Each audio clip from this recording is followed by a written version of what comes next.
On the truth of falsehood, de veritate falsi. Moreover, this matter toucheth the nature of truth. For although to thee in thine true self, absolute and without conditions, all this universe, which is relative and conditioned, is an illusion, yet to that part of thee by which thou perceivest it, the law of its being, or by coming, is a law of truth. Learn then that all relations are true upon their own plane, and that it would be a violation of nature to adjust them skew-wise. Thus, albeit thou hast found thyself, and knowest thyself immortal and immutable beyond time and space, free of causality, so thoroughly that even thy mind partaketh constantly thereof, thou hast in no wise altered the relations of thy body with its syndromatics in the world, whereof it is a part. Wouldst thou lengthen the life of thy body? Then accommodate thou the conditions of thy body to its environment by giving it light, air, food, and exercise, as its nature requireth. So also, mutatis mutandis, do thou cherish the health of thy mind.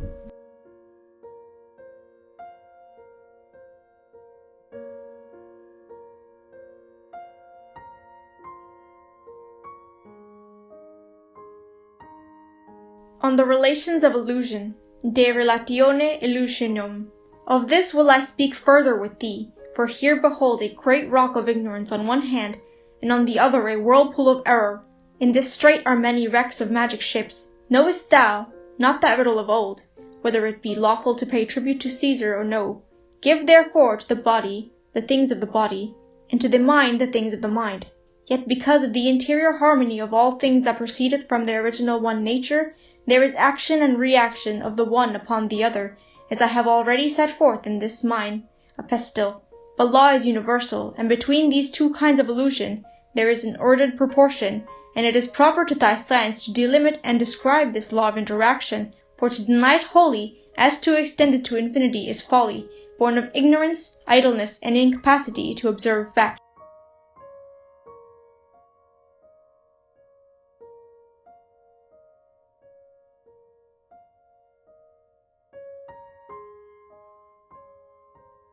On prudence. De prudentia. Consider drunkenness.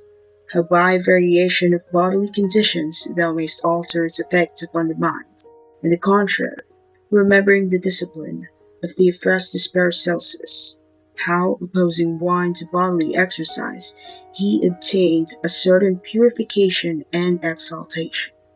Yet, were he 7 times greater, he had not done this with oil of vitriol. Learn then that there are certain definite channels of action and reaction between body and mind. Sound these and trim thy sails accordingly, not thinking that thou art in the open sea, and if so be that thou in thy sounding findest new channels, rejoice and map them for the profit of thy fellows. But remember always that to find a new way up a precipice removeth not the precipice. For where thou, O angel and yet man, hast trod delicately albeit without fear, fools will rush in to their destruction.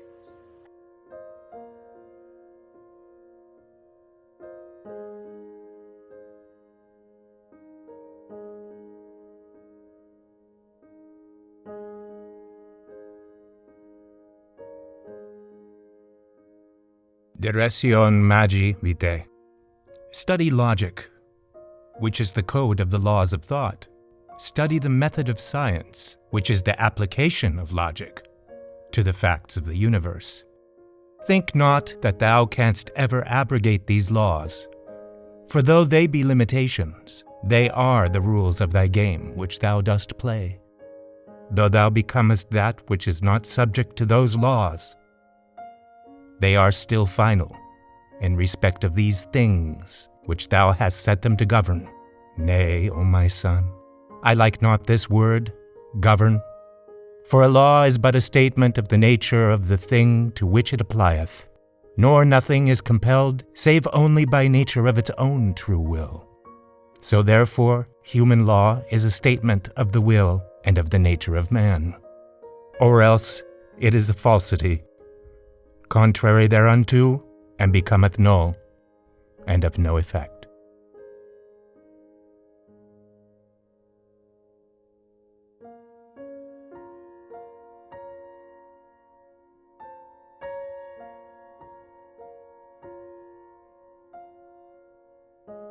De corde candido.